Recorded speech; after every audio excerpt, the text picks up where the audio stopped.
आइए चलते हैं आज की कथा की ओर। इन दिनों हम भागवत पुराण का श्लोक ले रहे हैं और इसी पे चर्चा कर रहे हैं। और आज 5 दिसंबर है। आज हम भोपाल में हैं। भगवान की दया से सत्संग है शाम को। कलेर दोष निधे राजन अस्ति हइको महान गुणा कीर्तना देव कृष्णस्य मुक्त संग परम रजेत। ये श्लोक भागवत पुराण का महत्वपूर्ण श्लोक है। हमारे जितने भी पूर्वज आचार्य हुए, महात्मा हुए, संत महात्मा जो भी हुए हैं, इस श्लोक को बड़ा महत्व देते हैं, बहुत, क्योंकि इसमें कलयुग की एक खूबी बताई गई है। श्रीमन सुखदेव महाराज जी ने कलयुग में भी एक खूबी देखी है, और उस कलयुग में वो एक खूबी है, वो एक खूबी भी खुद कलयुग ने राजा परीक्षित को बताई दी कि मुझ में ये खूबी है। तभी तो राजा परीक्षित ने कलयुग को माफ कर दिया था। नहीं तो अगर ये खूबी भी अगर कलयुग में ना होती ना, कौन सी खूबी सुनिएगा, अगर ये एक खूबी भी ना होती ना कि केवल हरि नाम से ही जीव का भला होगा, अगर ये खूबी भी ना होती ना, तो फिर तो राजा परीक्षित कलयुग को कभी माफ नहीं करते, कभी माफ नहीं करते। और मैं तो ये कहूंगा कि इस खूबी नहीं, मतलब ये सच्चाई है, वास्तविकता है कि इस खूबी की वजह से राजा परीक्षित ने कलयुग को माफ कर दिया। श्री राधे, श्री राधे, श्री राधे। कलयुग में इतनी ताकत नहीं थी कि वो राजा परीक्षित को परास्त कर सके, लेकिन राजा परीक्षित में इतना बल था कि वो कलयुग को परास्त कर सकते थे, परास्त कर सकते थे। श्री राधे, श्री राधे, श्री राधे। पांडव सशरीर स्वर्ग क्यों गए? क्योंकि वो कृष्ण के बिना रह नहीं सकते थे। पांडवों ने पूरा जीवन कृष्ण के साथ बिताया, ठीक है, तो वो कृष्ण के बगैर रह नहीं सकते थे। इसलिए उन्होंने देखा कृष्ण परम धाम चले गए, अपनी लीलाओं को विराम देके, और उसके बाद फिर कलयुग आरंभ हो गया। हम भी जा रहे हैं, और उन्हें ये पता था कि हम अपने पोते परीक्षित को जो राजपाट सौंप रहे हैं, वो कलयुग से निपट सकते हैं, वो कलयुग को परास्त कर सकते हैं। और वो स्वयं पांडव चले गए सशरीर। राधे श्याम, राधे श्याम। 11 दिसंबर एकादशी है और गीता जयंती भी है, यानी भगवत गीता जिस दिन भगवान कृष्ण ने अर्जुन को सुनाई। तो सुनिए, ध्यान दीजिएगा। अब राजा परीक्षित को राजपाट सौंपा गया, पांडवों ने सौंपा, और राजा परीक्षित ने कलयुग को परास्त करने की कोशिश की, पर राजा परीक्षित महाराज पिघल गए कलयुग की एक खूबी सुनकर। परीक्षित महाराज कलयुग से बड़ा वाकिफ है, परिचित है, उनको सब पता है कि कलयुग कितना भयंकर है, कलयुग क्या क्या कर सकता है। पर क्योंकि कलयुग ने खुद ने कहा मुझ में खूबी है कि मेरे युग में सिर्फ हरि कथा, हरि भजन करने से हरि की प्राप्ति हो जाएगी, क्योंकि अन्य युगों में ईश्वर को पाने के लिए बहुत संघर्ष करना पड़ता था। कलयुग में इतना संघर्ष है ही नहीं। इंसान अच्छे कर्म करे, हरि भजन, हरि कथा करे, हो गया उसका भला, हो गया उसका भला। श्री राधे, श्री राधे, श्री राधे। करे वो भला। राधे श्याम, राधे श्याम। प्रिय बंधुओं, कलयुग की जो सबसे बड़ी खूबी हरि कथा है, ये हरि नाम है। आपने कभी सोचा था ये चीज़ हमको मिलेगी? आपने कभी कल्पना की थी या मैंने की थी कि हमारे हाथ में कभी माला होगी, सर पे तिलक होगा? आप कभी सत्संग से जुड़ने से पहले, कथा से जुड़ने से पहले ब्रह्म मुहूर्त पे जुड़ने से पहले आप कभी वृंदावन गए भी होंगे, मे भी समझो गए भी होंगे, तो आपको वो आनंद नहीं आया होगा जो ये जो कथा आपने सुनी है, हमने सुनी है और रोज सुनते हैं, और सुन सुन के जो भाव उत्पन्न हुआ है। कथा भाव उत्पन्न करती है। कथा के शब्द, कथा की जो ये वाणी है, कथा के जो ये वाक्य है, ये भाव उत्पन्न करते हैं, और कभी कभी संसार के शब्द घाव उत्पन्न करते हैं। राधे श्याम। और आपका भाव उत्पन्न हुआ, आप वृंदावन जाने लगे। श्री राधे। आपको एक बात बताऊं, कुछ भक्तों ने तो कथाएं सुन सुन के, बापू जी के प्रवचन सुन के, हरि कथा हरि भजन करके वृंदावन में घर ले लिए। हाँ, वृंदावन में घर ले लिए। अभी तो वृंदावन में प्रॉपर्टीज बहुत महंगी हो गई है। 2 साल पहले जो रेट था ना, अभी 2 साल के बाद त्रिगुना हो गया। 50 लाख की चीज 1.5 करोड़ में हो गई है। इतने रेट हो गए हैं, 1.25 करोड़ रुपए। बहुत प्रॉपर्टी के रेट हाई चले गए। श्री राधे। जिनको भगवान ने दिया है तो उन्होंने पहले लेके रखे हैं, वहां चले जाते हैं, रहते हैं। और जिनको भगवान ने दिया है, कुछ लोग अभी भी ले रहे हैं, बहुत सारे लोग ले रहे हैं। इतने सारे लोग वृंदावन में भजन करते हैं। ऐसा नहीं है कि वो वहां रहते हैं, कई लोग तो वहां रहते हैं, कई लोग आना जाना करते हैं। कि हमारा घर है, पति पत्नी दोनों भक्त है, ले लिया। देखो, एक होता है प्रवास, एक होता है आवास, और एक होता है निवास। प्रवास, आवास, निवास। प्रवास मतलब यात्रा करना। वृंदावन में चले गए, साल में 1-2 बार यात्रा की, 1-2 बार चले गए वृंदावन। बोलो वृंदावन धाम की जय। चले गए हम वृंदावन धाम। ये है प्रवास, यानी यात्रा करना। यात्रा करते करते कई साल गए, सोचा अब एक घर वृंदावन में होना चाहिए। आना जाना करते रहते, एक घर ले लिया, एक फ्लैट ले लिया। ये है आवास। आवास मतलब घर। पहले प्रवास, फिर आवास, फिर अपना घर मिल गया, रहने लगे।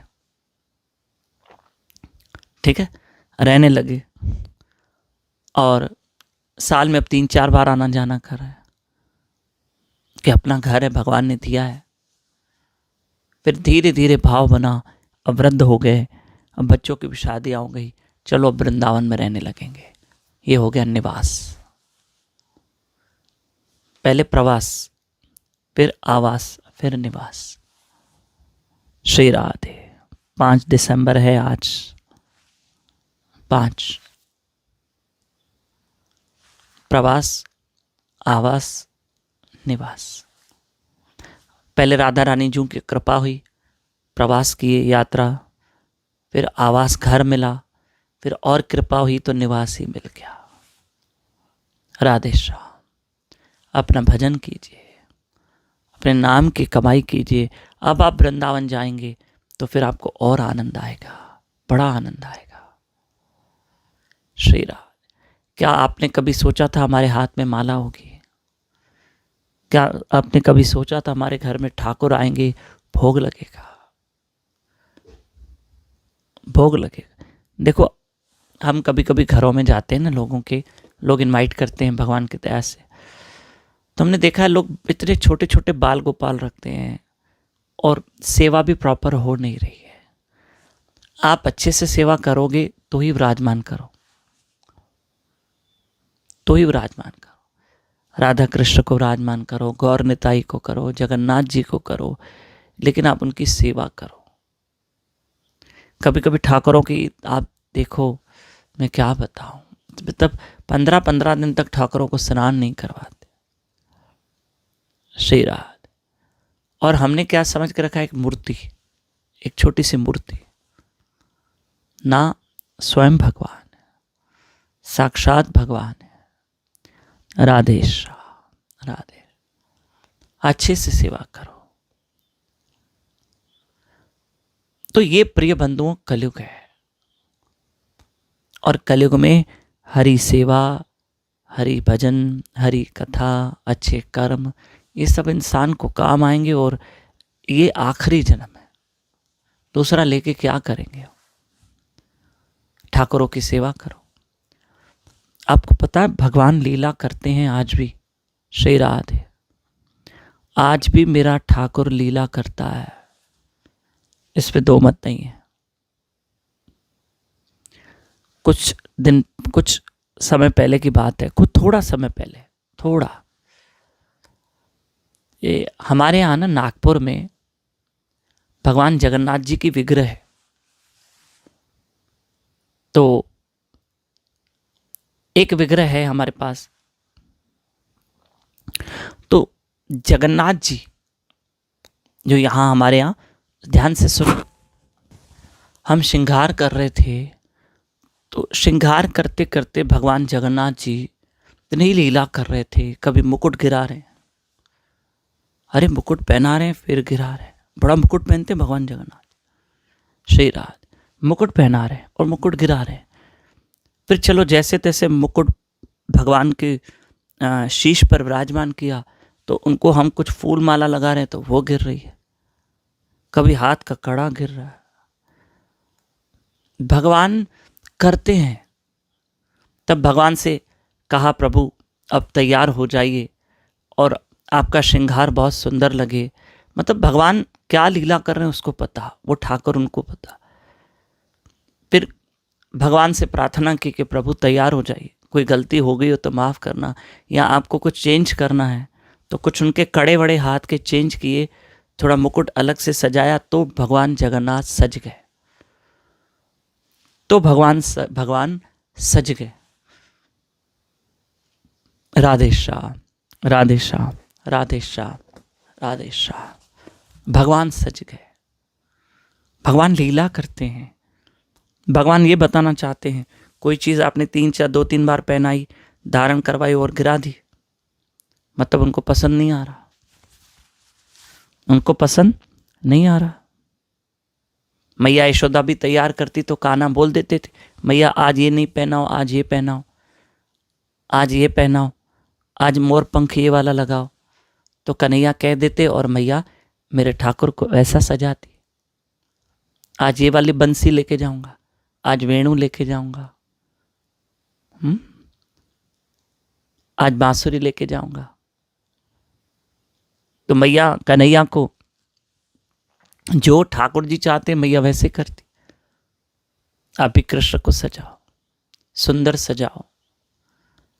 और कभी वो लीला भी करता है, मुझे ये नहीं पहनना, मुझे वो नहीं पहनना।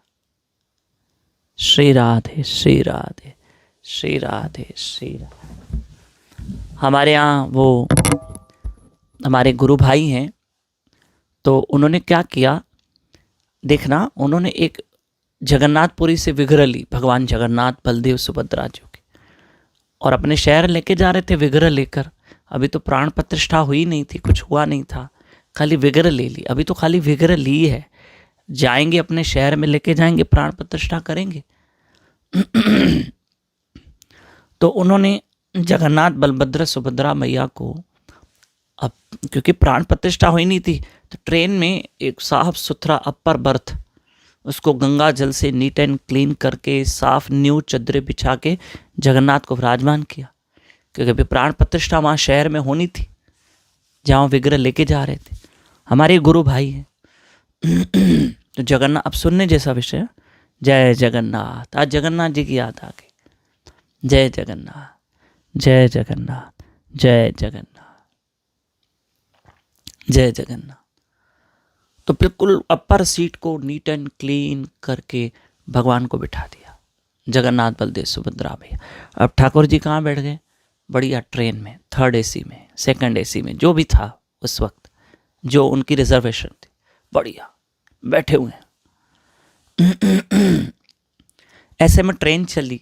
ये सच्ची घटना है, ये हमारे साथ, हमारे गुरु भाइयों के साथ हुई है। आप देखो भगवान कहीं न कहीं वो भक्त को एहसास करवाता है कि मैं तुम्हारे साथ हूँ। एहसास करवाता है मेरा ठाकुर कि मैं तुम्हारे साथ हूँ, तुम अकेले नहीं हो। श्री राधे। तो ठीक है, अब ट्रेन चली, कुछ घंटों तक ट्रेन चली, तो एक स्टेशन से एक फौजी भाई चढ़ा। आर्मी में था वो, फौजी था, सोल्जर था। जैसे ही वो ट्रेन में चढ़ा, तो ट्रेन में जैसे ही चढ़ा, उसकी सीट थी वहाँ नीचे, और अचानक उसका ध्यान वो अपर बर्थ पे गया, जहाँ जगन्नाथ जी बैठे हुए थे। जगन्नाथ जी ऐसे हैं, ऐसे हाथ है। आज 5 दिसंबर है, जगन्नाथ जी ऐसे हैं, चैतन्य महाप्रभु ऐसे मुद्रा में हैं, और भगवान विट्ठल ऐसी मुद्रा में हैं, और नरसिंह भगवान सिंह रूप में हैं। ठाकुर जी हमारे जय नरसिंह गादे। नरसिंह भगवान की तो स्तुति रोज गाया कर, नमस्ते नरसिंह गाया, ये रोज गाया करो। प्रहलाद लाद दाई ने, भगवान हर जगह खड़े हैं, कहीं वंशी लेके, कहीं धनुष लेकर। जय जगन्नाथ। तो वो फौजी भाई ने जब ऊपर देखा, जगन्नाथ बलभद्र सुभद्रा मैया, देखते ही उसके आंख में आंसू आ गए, वो रोने लग गया, रोने लग गया। तो हमारे 2 गुरु भाई ट्रेन में बैठे थे, बोले क्या हुआ? बोले तुम लोग ये जगन्नाथ कहाँ से लेकर आए हो? बोले भाई हम पुरी से लेकर आए हैं, जगन्नाथ जी से। तो वो जगन्नाथ जी को देख ही रहा था। उसने कहा मैं अभी जिस ट्रेन से उतरा हूँ और ये दूसरी ट्रेन पकड़ी है, जिस ट्रेन में से मैं उतरा हूँ ना, मैं उस ट्रेन में सोया हुआ था, मुझे नींद लग गई। वो फौजी भाई बता रहा है, मैंने सपना देखा कि मैं जगन्नाथपुरी में बैठा हूँ और भगवान जगन्नाथ जी में जाके, मंदिर में जाके मेरे प्रभु के दर्शन कर रहा हूँ। जैसे मेरी नींद खुली तो मुझे बहुत जगन्नाथ जी याद आ रहे थे। मैंने सोचा कुछ ही दिनों में मैं प्रोग्राम बनाऊंगा, मैं जगन्नाथपुरी जाऊंगा। पिछली ट्रेन में मैंने सपना देखा, इस ट्रेन में चढ़ रहा हूँ तो यहाँ जगन्नाथ जी के साक्षात दर्शन हो रहे हैं। जय जगन्नाथ, जय जय जगन्नाथ, जय जय जगन्नाथ। श्री राधे श्री राधे श्री राधे श्री राधे। तो ऐसे मेरे जगन्नाथ जी ने लीला की, ऐसे लीला की। श्री राधे। फिर चलो, ट्रेन चली, चलते चलते आगे जगन्नाथ जी की अभी विग्रह थी। तो सुबह 4 बजे कुछ यात्री चढ़े, पति पत्नी, और बहुत सारे यात्री चढ़े, उसमें पति पत्नी थे। असल में वो अपर सीट उनकी थी, असल में उनकी अपर सीट थी। तो इन्होंने तो जगन्नाथ रख दिए थे, कोई पैसेंजर इतना चढ़ा नहीं, यात्री नहीं चढ़ा, पर अब चढ़ गया जिसकी सीट थी। क्योंकि आगे जैसे ट्रेन चलती, यात्री भरते जाते। तो सुबह 4 बजे यात्री आए, और भगवान को, जगन्नाथ जी को चद्दर में ढक दिया था, है ना। तो दोनों पति पत्नी चढ़े सुबह 4 बजे। उन्होंने कहा ओ भाई साहब उठो। उनको लगा कोई ऊपर सोया हुआ हमारी सीट पे। ओ भाई साहब उठो, हमारी सीट है। तो वहां तो जगन्नाथ जी थे। राधे राधे श्री राधे। अरे भाई, आप जिसको भाई साहब कह रहे हो वो जगत का नाथ है, वो मेरा मालिक है। जय जगन्नाथ। कभी गए हो जगन्नाथपुरी? जय जगन्नाथ, जय जगन्नाथ। आनंद आएगा जब भी जगन्नाथपुरी जाओगे। उस मंदिर से निकलने की इच्छा नहीं होगी, सच्ची बता रहा हूं। कभी भगवान इतनी लीला करता है, इतनी भीड़, इतनी भीड़, और कभी कभी आप जाओगे तो आपको अच्छे से दर्शन हो जाओगे, आप 2 मिनट खड़े भी रह सकते, पर वो पब्लिक के ऊपर है। जैसे बिहारी मंदिर में भी ऐसे होता है, अयोध्या धाम में आ जाओ तो प्रभु श्री राम के दर्शन भी ऐसे होते हैं। बहुत भीड़ तो बस चलो भैया दर्शन कर लिए, चलो चलो चलो, ऐसे करते हैं। और खड़े आप जाओ तो जब क्राउड नहीं है तो आप जाके खड़े हो जाओ, दर्शन करो, मेरे प्रभु से बातें करो। श्री राधे श्री राधे। तो फिर 4 बजे पति पत्नी ने कहा, ओ भाई साहब उठो, हमारी सीट है। तो हमारे जो 2 गुरु भाई थे वो उठ गए, बोले जी माता जी बोलिए। बोले ये हमारी सीट है ऊपर वाली। तो हमारे गुरु भाइयों ने कहा, आप ऊपर की सीट ना लीजिए, वहाँ भगवान जगन्नाथ, बलभद्र, सुभद्रा मैया हैं, हम विग्रह लेकर आए हैं, और आप एक काम कीजिए, हमारी सीट ले लीजिए, हमारी सीट ये नीचे है, ये नीचे वाली है, आप वो ले लीजिए, आप हमारी ये नीचे वाली सीट ले लीजिए। तो पति पत्नी ने कहा, जगन्नाथ, बलभद्र, सुभद्रा मैया, यानी भगवान सोए हैं, क्योंकि उनको भी पता था जगन्नाथ जी के विषय। बोले हाँ हाँ। बोले अच्छा, आप एक काम करो, हमें जगन्नाथ जी के दर्शन कराओ। अगर यहाँ जगन्नाथ जी है ना, तो हम ये सीट ही आपको दे देंगे, हम भगवान की सीट नहीं लेंगे। अब भगवान बैठ गए सो बैठ गए।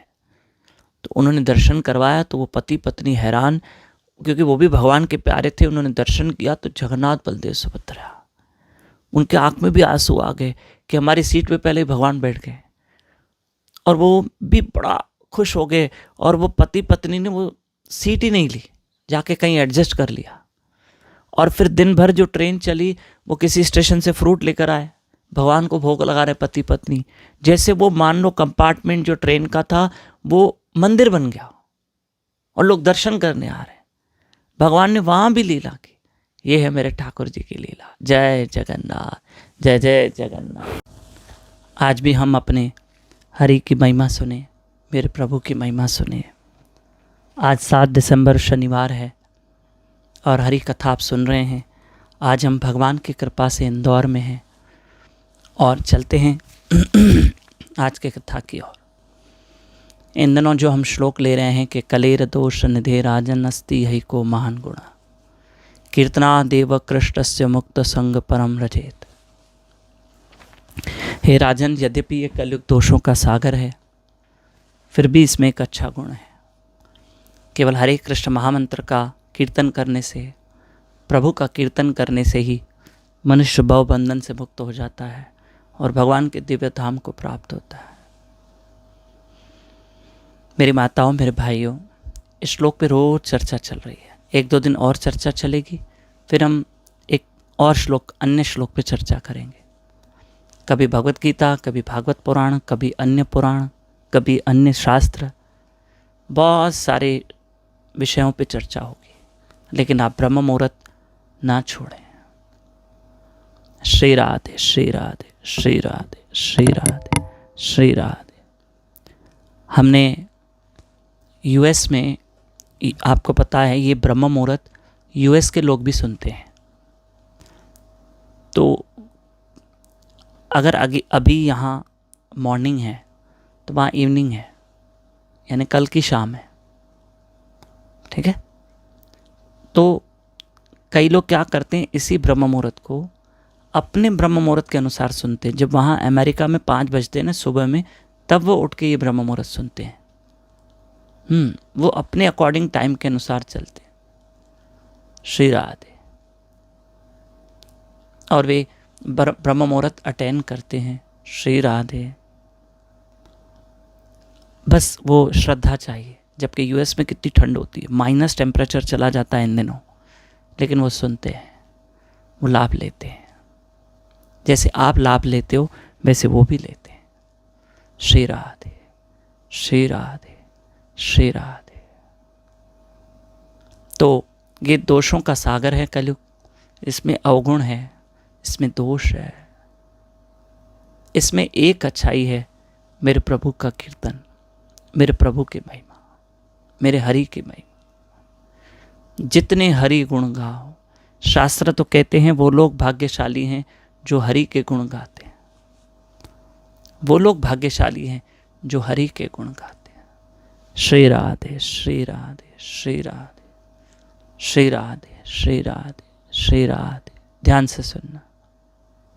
हमारे यहाँ हम जब तीर्थों में जाते हैं, कथा कीर्तन करते हैं, नाम सिमरन करते हैं, अच्छे कर्म करते हैं, ये सारे कुल मिलाकर जितने कर्म हैं हमारा भला करते हैं। सब हमारा भला करते हैं। कुल मिला के ये सारे कर्म हमारा भला करते हैं। चाहे वो कोई दान पुण्य करता है, लेकिन एक बात याद रखो, आप सब करो, आप तीर्थ भी करो, हम सब दान पुण्य भी करें, अच्छे कर्म करें, सबका भला करें, जो करना है करो, पूरा मैदान खाली है। बापू जी कहते पूरा मैदान खाली, पर हरि कथा और हरि भजन मत छोड़ना। आप सेवा भी करें। कई जगह हम देखते हैं कि लोग सेवा में इतना इंटरेस्ट लेते हैं, सेवा सेवा बहुत करते हैं, पर कथा नहीं सुनते।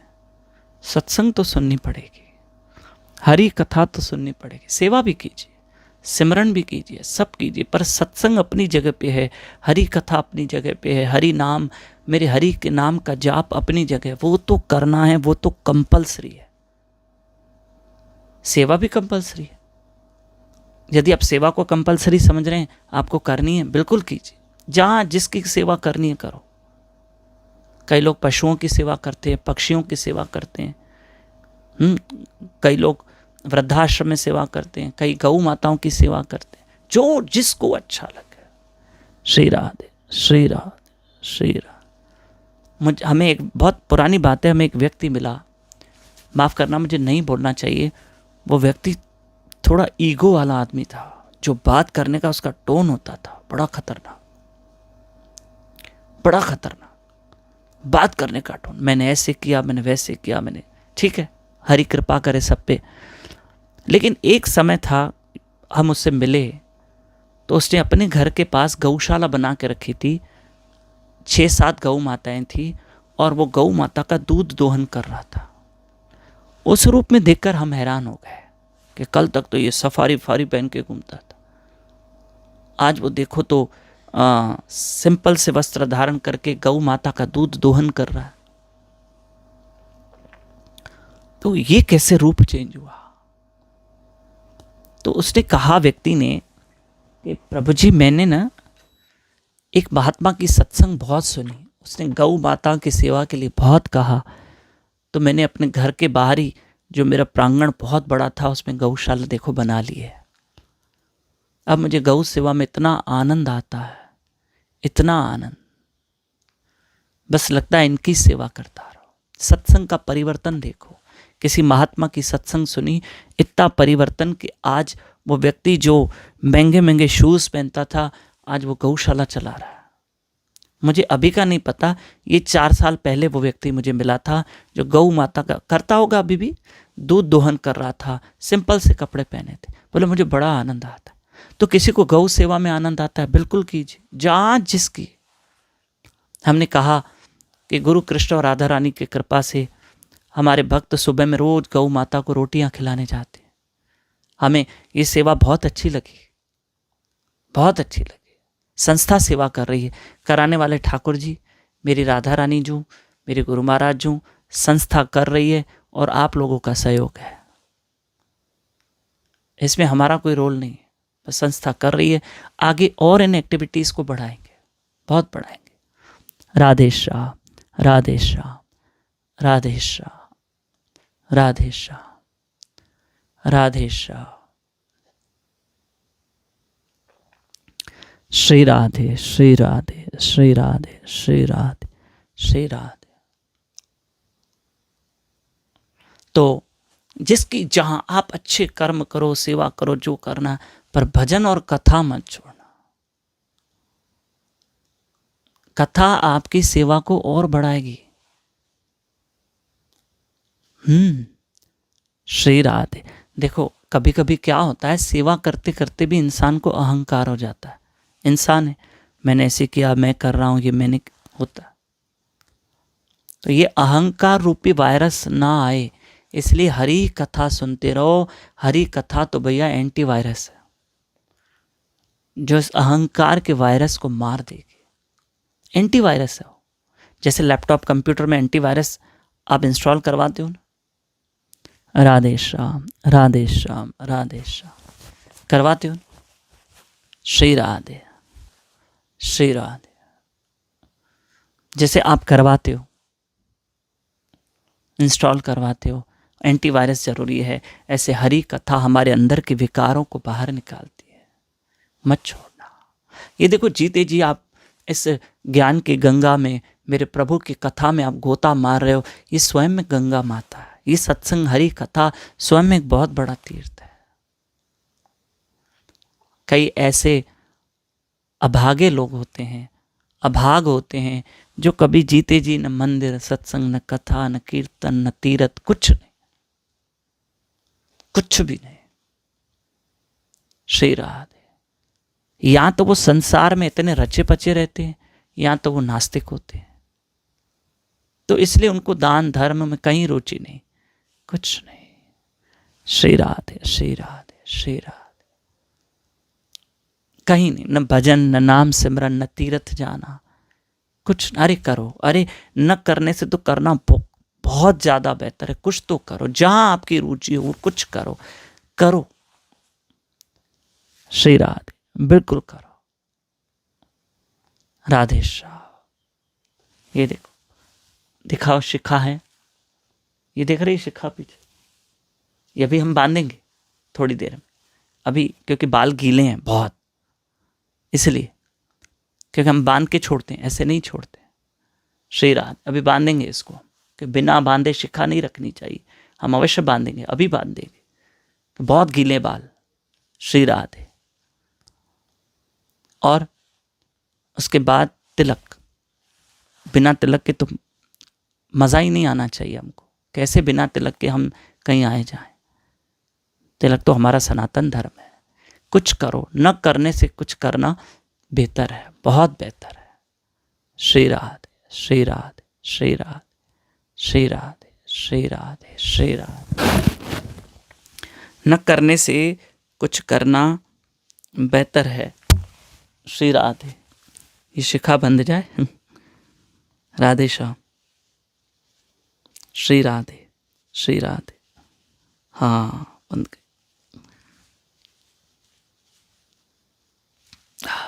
बढ़िया। श्री राधे। अब बंद गई। श्री राधे। तो सुनिए, अब क्या हुआ जरा ध्यान से सुनना, कि जीते जी तीर्थ कर लो, जो करना जीते जी करो, जो करना अभी करो। इंसान प्राणी की मृत्यु होती है, उसकी अस्थियां गंगा में डालते हैं। जीते जी जाओ, स्नान करके आओ।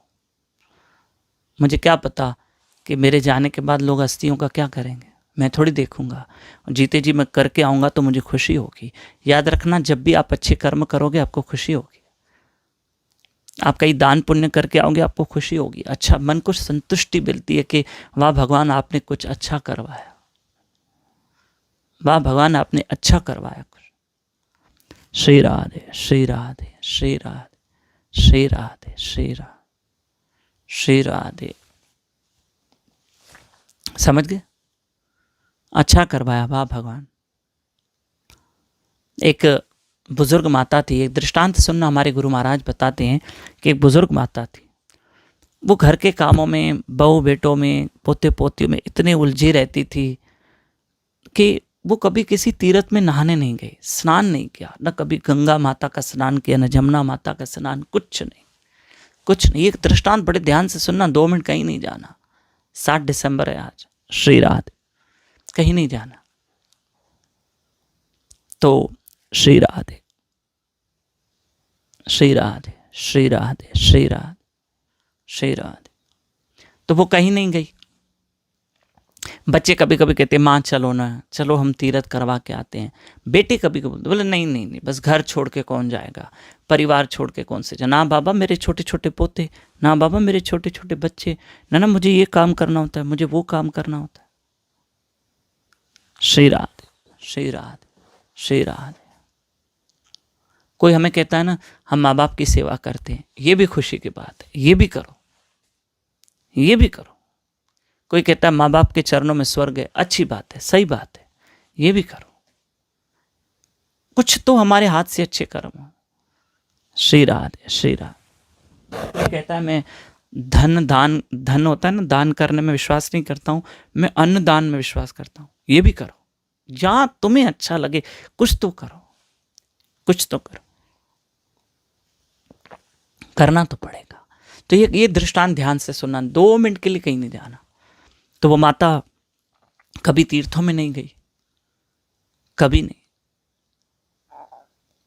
बेटे कहते चलो माँ अब ये तीर्थ तुमको करवा के आए, ये धाम करवा के आ जाएं, चलो इस जगह चलते हैं। नहीं नहीं, कभी नहीं, न कभी सत्संग में जाना, न कभी कथा में, न कीर्तन में। कुछ लोग, कभी कभी हम देखते हैं लोगों के फ्रिज में आलू भी गिने पड़े रहते हैं, शक्कर के दाने गिने पड़े हैं कि कितने पड़े हैं डिब्बे में। कब तक? अभी हम अगर समझो 70-75 के हो गए हैं, अब धीरे धीरे चाबियां बांटना शुरू कर दो। जो आपके हाथ पे चाबियों का गुच्छा है ना, अब ये चाबियां मतलब जवाबदारियां बांटो बांटो, देते जाओ, थोड़ा फ्री हो जाओ, कुछ कर सको। हमारे जाने के बाद भी घर चलता है, अभी भी चला लेंगे श्री राधे, अभी भी चला लेंगे परिवार वाले, कोई दिक्कत नहीं। थोड़ा अब तो थोड़ा बाहर निकलना पड़ेगा श्री राधे। परिवार पे ध्यान दो ठीक है, पर भजन तो करो। 75 साल की हो और 80 साल की हो गए, अब तो करो श्री राधे श्री राधे श्री राधे। अब तो कुछ करो कि 70 साल के होकर 75 के होकर अभी भी टीवी का रिमोट हमारे हाथ में है, अभी भी हम मनोरंजन कर रहे हैं। थोड़ा तो भजन करो, थोड़ा तो नाम स्मरण करो श्री राधे। घर के काम भी करो, पर कुछ करो, पर कुछ। हाथ पैर चलने चाहिए, मैं मानता हूं, उसमें दो मत नहीं है। शरीर चले अच्छा है, वॉक करने भी जाओ, पर माला लेके जाओ, माला लेके जाना। राधे श्याम श्री राधे। कुछ तो भजन, कुछ नाम, निकलो कथा कीर्तन में जाओ, शरीर में ताकत है, तीर्थों में जाओ, जहां आपकी इच्छा हो। आपके बच्चे लेके जा रहे हैं, जाओ, सत्संग जाओ, हरि कथा में जाओ श्री राधे। घर बैठे हरि कथा सुनो, हरि भजन करो। तो बुजुर्ग माता थी, वो किसी तीर्थ में नहीं गई, सत्संग में नहीं गई, कभी ये सब किया नहीं। एक दिन उस बुजुर्ग माता की मृत्यु हो गई। अब बेटे चिंता में पड़ गए, क्या करें। तो तीन बेटे थे। बड़े बेटे ने सोचा जो मम्मी की अस्थियां हैं ना, मैं हरिद्वार लेके जाऊंगा और वहां जाके विसर्जन करूंगा। ठीक है, समय आया, उसने अपनी माँ की अस्थियों को डाला, मटके में डाला, मटके में डालते थे ना श्री राधे श्री राधे। अस्थियां किस में लेके जाते हैं? मटके में। आपने मूवीज फिल्मों में भी देखा होगा। क्यों मटके में? क्योंकि जैसे मटका मिट्टी का बना हुआ है ना, ऐसे शरीर भी मिट्टी का बना हुआ है। जैसे मटके को टूटने में देर नहीं लगती, ऐसे शरीर को भी बिखरने में देर नहीं लगती। श्री राधे श्री राधे श्री राधे श्री राधे श्री राधे। कभी कभी तो ये शरीर ऐसे समाप्त हो जाता है जैसे वो नहीं बच्चे बबल्स निकालते हैं मुंह से, वो नहीं एक फूक मारते और बबल्स निकलते हैं, कोई ऐसा आता है, उसे बबल्स और हवा में उड़ते कितने अच्छे लगते हैं। और सर्फ का पानी नहीं होता है, कुछ लिक्विड होती है, उससे बबल्स निकलते हैं, देखा होगा आपने। और वो बबल्स क्या होते हैं, थोड़ी बड़े चमकते लगते हैं। हाँ, बड़ा 7 रंग होते हैं उस बबल्स में, ध्यान से देखो तो।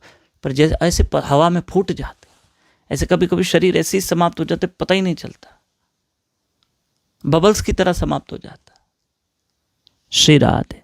फिर बातें रह जाती है कि कल तक तो हमारे साथ था, हमारे साथ चाय पी थी उसने, अरे हमारे साथ तो वॉक कर रहा था, अरे कल तो मेरी उससे फोन पे बात हुई थी आधा घंटा। बातें रह जाती है और जीव बबल की तरह समाप्त हो जाता है। श्री राधे श्री राधे श्री राधे श्री राधे श्री राधे श्री राधे श्री राधे। हरे कृष्ण कृष्ण कृष्ण हरे हरे, हरे राम राम राम हरे हरे। ठीक है, चलो अब ये हो गया। अब बड़े बेटे ने सोचा मम्मी की अस्थियां हरिद्वार में विसर्जन गंगा नदी में करूं, मटका भरा, चला।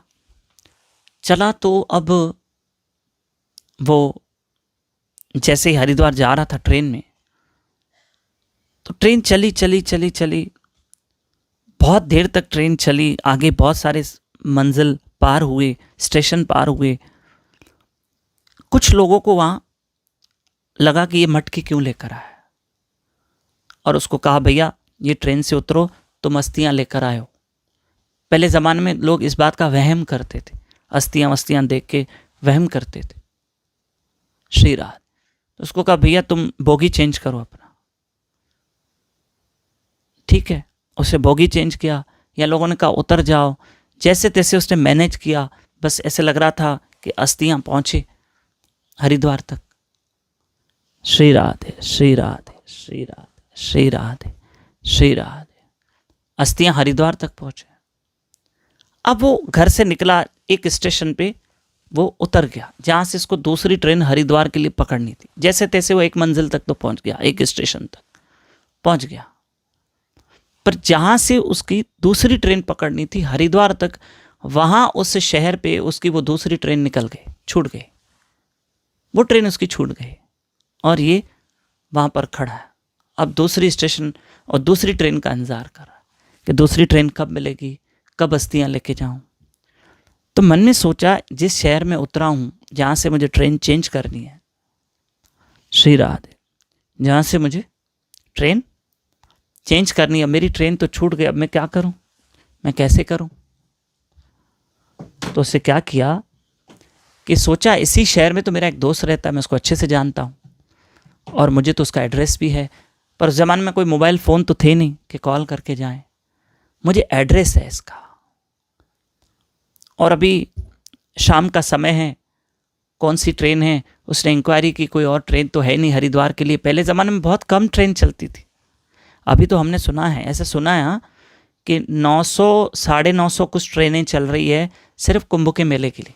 जो भी जनवरी में प्रयागराज में कुंभ का मेला है ना, उसके लिए पूरे इंडिया से 900 1000 पता नहीं कितनी ट्रेनें एक्स्ट्रा चल रही है, स्पेशल ट्रेनें चल रही है कुंभ के मेले की। आई थिंक 14 जनवरी को स्टार्ट होने वाला है कुंभ का मेला। आई थिंक, मेरे हिसाब से, पक्की डेट नहीं पता, लगभग 14 तारीख ही है या 13 तारीख जनवरी, बता देंगे आपको, आगे बता देंगे। 13-14 जनवरी को स्टार्ट हो रहा है, फिर भी आगे बता देंगे, राधे श्याम बता देंगे, श्री राधे।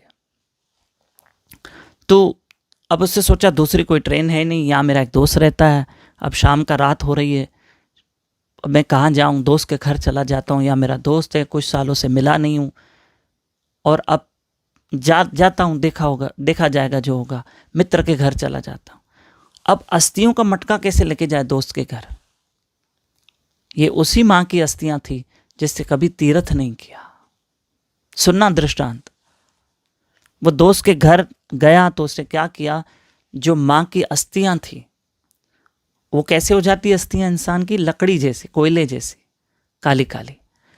उसने अपने टिफिन बॉक्स में वो अस्थियां भर दी, टिफिन बॉक्स में, बोला अब कोई तो पहचानेगा नहीं, और मटकी उसने फेंक दी।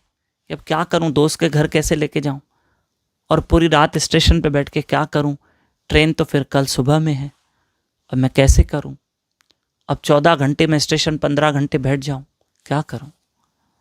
इससे अच्छा मैं दोस्त के घर चला जाता।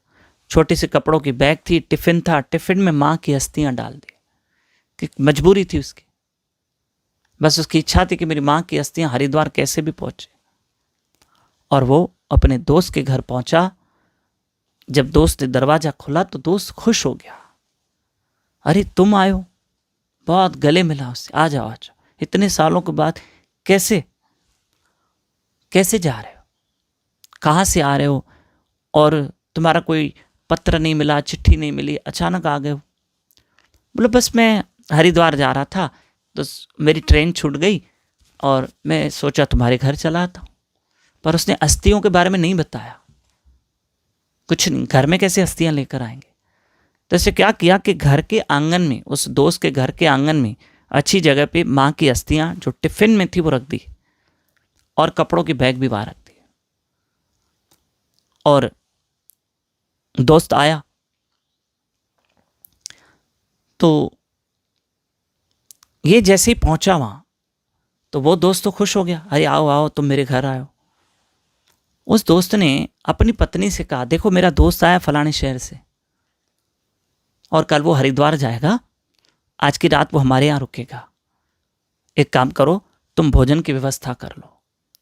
तो पत्नी ने कहा, हमने तो भोजन कर लिया है, आप कहो तो मैं अलग से बनाऊं,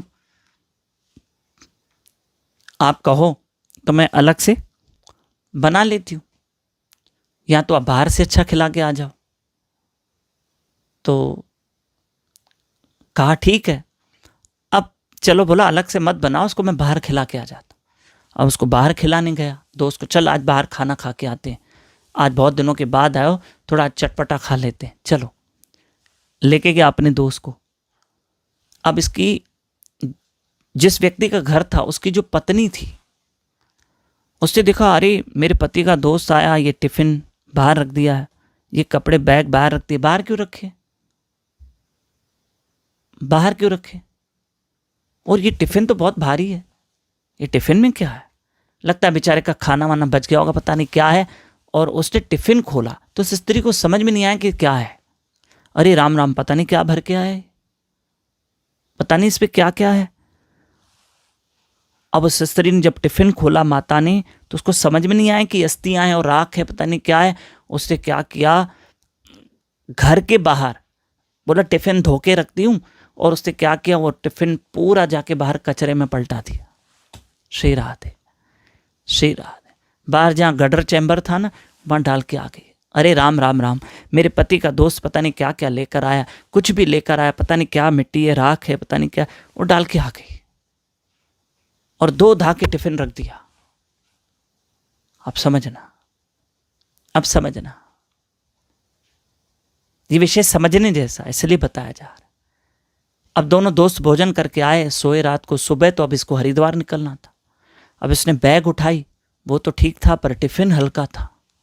अब इसने टिफिन खोल के देखा तो उसकी आंखें फट गई, उसके तो हाथ पैर कांपने लगे कि ये जो टिफिन के अंदर मेरी माँ की अस्थियां मैंने रखी थी वो कहाँ गई।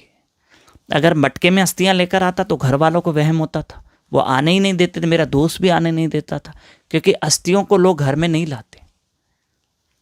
इसलिए हमारे गुरु महाराज कहते हैं ये क्या नियम है कि पिता की अस्थियां घर में नहीं आती। ठीक है, चलो ये नियम है और अस्थियां नहीं आती है। मृत प्राणी कोई भी हो, कोई भी हो, कोई भी रिश्ता हो, उसकी अस्थियां घर में नहीं आती है, पर बकरे की हड्डियां घर में क्यों आती है? सोचना, सोचना। हमारी अस्थियों को कोई हमारे मृत्यु के बाद कोई बाथरूम में नहीं रखेगा, बकरे की अस्थियों को फ्रिज में, मुर्गे की हड्डियों को फ्रिज में, तब घर दूषित नहीं होता है। मत रखा करो इन पशुओं को। पता है इस मांस में ना पशुओं की बददुआएं होती है, बहुत बददुआएं होती है। ये जो खाते हैं ना नॉनवेज, ये बददुआएं खा रहे हैं, ये बददुआएं ले रहे हैं किसी के। मांस खाना तो अपराध है, पर इसमें बददुआएं हैं, डबल अपराध। राधे श्याम, डबल अपराध। इतना अपराध कौन करता है? राधे श्याम, श्री राधे। अरे जब तुम पिता की अस्थियां नहीं ला सकते हो घर में, ये नियम है, मृत प्राणी की तुम अस्थियां घर में नहीं ला सकते हो, नियम है, तो फिर जानवर की हड्डियां घर में क्यों? वो भी मत रखो। जिस फ्रिज में फ्रूट हो, फ्रूट पड़ा हो, अन्न जल कोई वस्तु ऐसी खास चीज पड़ी हो जो संभालने के लिए हम रखते हैं, वो रखो। इसके लिए फ्रिज बनी है, नॉनवेज के लिए थोड़ी बनी। अब इस दोस्त ने क्या किया, दोस्त ने क्या किया समझना। उसने अपने दोस्त से कहा, मैं आपको एक बात बताऊं, ये टिफिन किसने साफ किया है? बोला मैं पत्नी से पूछता हूं। उस दोस्त ने कहा, पत्नी से पूछा तो उसने कहा मैंने किया। उसने कहा फिर इसमें जो पड़ा था वो कहाँ है? बोला वो मैं तो बाहर फेंक कर आई। अरे ये व्यक्ति के तो रोंगटे खड़े हो गए कि क्या हो रहा है, और तुरंत वो भागा जहां पर उसने फेंका, ढूंढा, और वो गटर चैम्बर में सब सफाई हो गई थी। सब जो कचरे वाले थे कचरा उठा के रखे गए थे। मुश्किल एक इतना बड़ा अस्थि का टुकड़ा मिला, एक टुकड़ा मिला, खाली एक टुकड़ा बस। उसने वो तुरंत उठाया, एक टुकड़ा था, बाकी तो सब साफ हो गया था, कुछ बचा ही नहीं था, एक टुकड़ा साफ बचा था। उसने वो वापस टिफिन में डाला। तब उसने अपने दोस्त को बताया, उसकी पत्नी को बताया, इसमें मेरी माँ की अस्थियां थी। तो उन दोनों पति पत्नी ने कहा हमको पहले तो बताते थे, हम किसी मंदिर में रखवा देते थे, और तुम टिफिन में कैसे लेकर आए हो?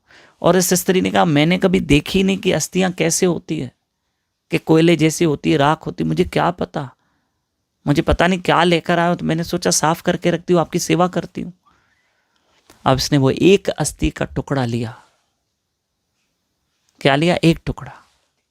और टुकड़ा लेकर घर वापस आया।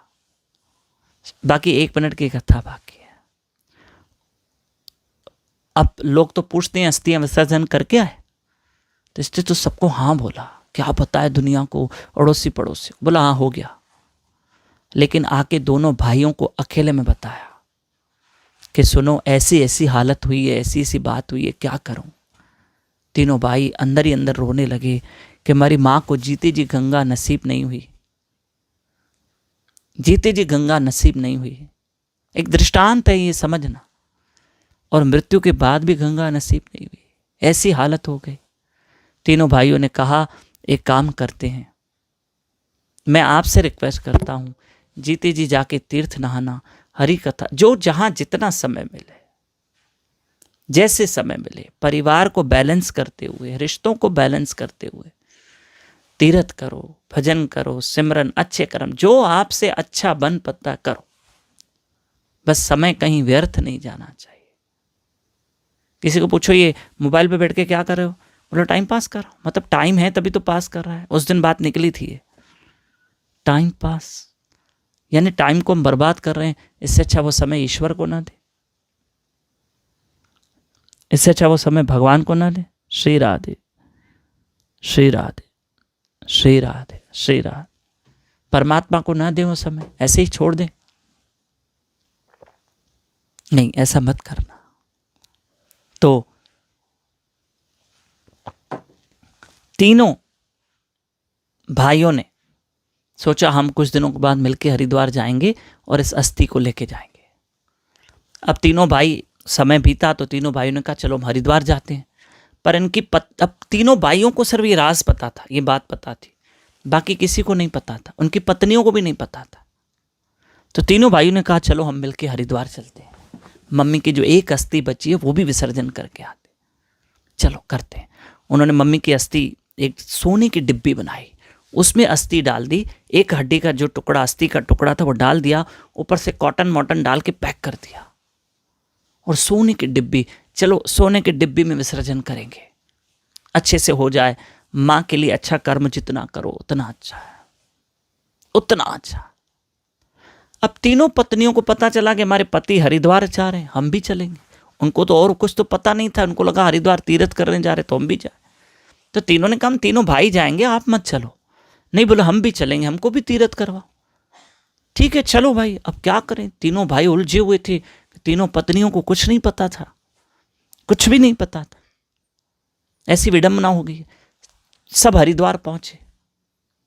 अब तीनों भाइयों ने एक युक्ति लगाई, दिमाग लगाया कि स्त्रियों को कहा जाओ तुम अलग से स्नान करो, हम दूर स्नान करेंगे। जाओ जाओ तुम हल्की पौरी पे स्नान करो, हम उधर स्नान करेंगे दूर, क्योंकि उनको विसर्जन करना था ना। उन्होंने किसी को सोने की डब्बी दिखाई नहीं। ऐसे में तीनों माताएं उस तरफ चली गई, हर की पौड़ी के आगे, और वहां जाके अपना स्नान करे, ये यहाँ अपना कार्य करे। उन्होंने जल्दी ब्राह्मण को बुलाया, विधिवत पूजा वूजा की, और सोने की डब्बी, इतनी सारी डब्बी थी, और जो 2-3-4 तोले की होगी उस जमाने की, जो महंगी होगी, वो तालाब में, गंगा नदी में विसर्जन कर दिया। गंगा नदी में विसर्जन कर दिया। अब गंगा नदी का फ्लो है, और वो दूर से वो सोने की डब्बी ऐसे tiding tiding tiding tiding tiding वो तैरती हुई आ रही है। और लोगों का ध्यान नहीं गया कि ये क्या है। कुछ लोग वहाँ स्नान कर रहे थे, पर किसी ने ध्यान नहीं दिया कि कोई डिब्बी है, तैर रही है। ठीक है, तैरते जा रहे। ऐसे में जो 3 माताएं वहाँ स्नान कर रही थी, इनके बहुएं, उसमें से सबसे छोटी बहू थी, वो पहली बार हरिद्वार आई थी, और वो हर की पौड़ी की जो पुल है ना, उसके नीचे स्नान कर रही थी, और उससे नाक बंद किया, हे गंगा मैया, मैं पहली बार आप पे स्नान कर रही हूँ, पहली बार। और मैंने सोचा है गंगा मैया तुम बड़ी दयालु हो, बड़ी दयालु। बस ऐसे दयालु करके उसे नाक पकड़ी, डुबकी लगाई, हर हर गंगे हर हर गंगे हर हर गंगे। बाहर निकले तो वो डब्बी सामने से आ रही थी सोने की, जो बिल्कुल उस छोटी वाली बहू के पास से गुजरी। हाँ, और अब माताएं गोल्ड को जल्दी पहचान लेती कि गोल्ड है। अब उस बहू ने उस डब्बी को दिखा रही, तो गोल्ड की है, ये तो गोल्ड की है। और उसने तुरंत उठाई वो डब्बी, और डब्बी उठा के खोलने की कोशिश की तो खुले नहीं, इतनी टाइट। अरे वाह, मैं अपने घर लेके जाऊंगी। अब उसको क्या पता कि इसमें सासू माँ की अस्थि है, क्या पता। उसने कहा कि मैं इसके अंदर इसको घर लेके जाऊंगी और घर वालों को सरप्राइज दूंगी। इसे किसी को बताया नहीं। सब अपने गांव में वापस घर में पहुंचे। तीनों भाइयों को लगा कि सब कुछ हो चुका है, विसर्जन हो चुका है। श्री राधे। तीनों भाई घर में सुख शांति से बैठे थे। चलो मम्मी को जीते जी गंगा नहीं मिली, मृत्यु के बाद तो अस्थि गई, एक तो गई, कुछ तो भला होगा। ऐसे में पड़ोस की एक बुजुर्ग माता आई, तीनों बच्चों से पूछा, ये दो खबर होगा, सब अच्छे से तुम फैमिली वाले हरिद्वार करके आए? सबको तो लगा नहीं हरिद्वार घूमने, दर्शन, तीर्थ करने गए, नहाने गए। भाई हो गया सबसे? पहले ज़माने में लोग हाल हवाल लेते थे, तीर्थ करने जाते। भाई हो गया सुख से तीर्थ? बोला हो गया, सुख से हो गया। और वो बुजुर्ग माता अंदर तीनों बहुओं से पूछने गई। सबसे पूछा, सब खैरियत, सुख ठीक है ना, आनंद आया? बोला आनंद आया। तो छोटी बहू ने कहा, जोर जोर से कहा, बोला मैं जब नहा रही थी ना, मुझे सोने की डब्बी मिली। और वो बुजुर्ग माता ने, भाई इधर आओ, तीनों भाइयों को कहा, तुम्हारी छोटी वाली बहू को सोने की डब्बी मिली है। ये सुन के तो उनके हाथ से भोजन का निवाला छूट गया। बताओ कौन सी है सोने की डब्बी, दिखाओ। तो दिखाया तो वही डब्बी थी। अभी तक वो अस्थि गंगा में नहीं पहुंची, विसर्जन नहीं हो पाया। तब तीनों बेटे दुखी हो गए कि क्या नसीब है कि जीते जी तो गंगा नहीं मिली, मृत्यु के बाद भी नहीं। इतना प्रयास किया तो भी अस्थि गंगा तक नहीं पहुंची। अरे बहू को कहा पहले क्यों नहीं बताया? तो उसे कहा मुझे क्या पता कि इसमें सासू माँ की अस्थि है, मुझे क्या पता। प्रिय बंधुओं, आप जीते जी सत्संग की गंगा में नहाना, हरि कथा में नहाना, तीर्थों में समय मिले चले जाना, अच्छे कर्म में समय मिले जरूर कर लेना। और 11 दिसंबर एकादशी है और उस दिन भगवान कृष्ण ने अर्जुन को गीता भी सुनाई थी, है ना। और आप सब जरूर भगवत गीता पढ़ना। श्री राधे श्री राधे श्री राधे। और गीता जयंती जिस दिन भगवान ने 11 तारीख दिसंबर अर्जुन को गीता सुनाई, जो वो तिथि है भगवान ने जो गीता सुनाई, उस दिन हम भगवत गीता आधे शुल्क में वितरण करने वाले हैं। आपको जिनको भगवत गीता चाहिए तो ये नंबर आपके सामने आया है, इस नंबर पे आप कांटेक्ट करें। 11 तारीख यहाँ से भगवत गीता हम भेजेंगे आपको, और जो आपको भगवत गीता पहुँचेगी कहाँ पर, जो आपके घर का एड्रेस होगा, बहुत कम शुल्क में, ताकि आप भगवत गीता पढ़ें। और एक घर में सिर्फ एक गीता बस। हाँ, आप 1 या 2 भगवत गीता बुलवाइए, ज़्यादा नहीं। अगर आपको वितरण करनी है तो 2-4 भी बुला सकते हैं, पर इतनी हमारे पास क्वांटिटी नहीं कि आप 20, 25, 10, 15 मंगवाओ। 1, 2, 3 बस, जो अगर आपको किसी को वितरण करनी है, ठीक है। संस्था की ओर से ये भी सेवा होगी। इस सेवा में भी अगर कोई सहयोग करना चाहे तो कर सकता है। और कल मिलेंगे हरि कथा के साथ, और कल संडे है, कल छुट्टी मत करना। हे नाथ, हे मेरे नाथ, मैं आपको कभी न भूलूं। हे नाथ, हे गोपीनाथ, हे जगन्नाथ, हम आपको कभी न भूलें, कभी न भूलें, कभी न भूलें, कभी। श्री श्री राधा वृंदावन चंद्र बिहारी लाल की जय, श्रीमती राधा रानी की जय, बापू जी सरकार की जय, निताई गौर हरि बोल। जय जय श्री राधे, जय जय श्री राधे, जय जय श्री राधे। आज रात को 9:30 बजे हमारी सत्संग भगवान की कृपा से, गुरु कृपा से, श्यामा श्यामजू की कृपा से इंदौर में है, और इस एड्रेस पर सत्संग है। आप जरूर आइएगा, और ज़रूर आइएगा, इंदौर, MP, मध्य प्रदेश में। हरे कृष्णा।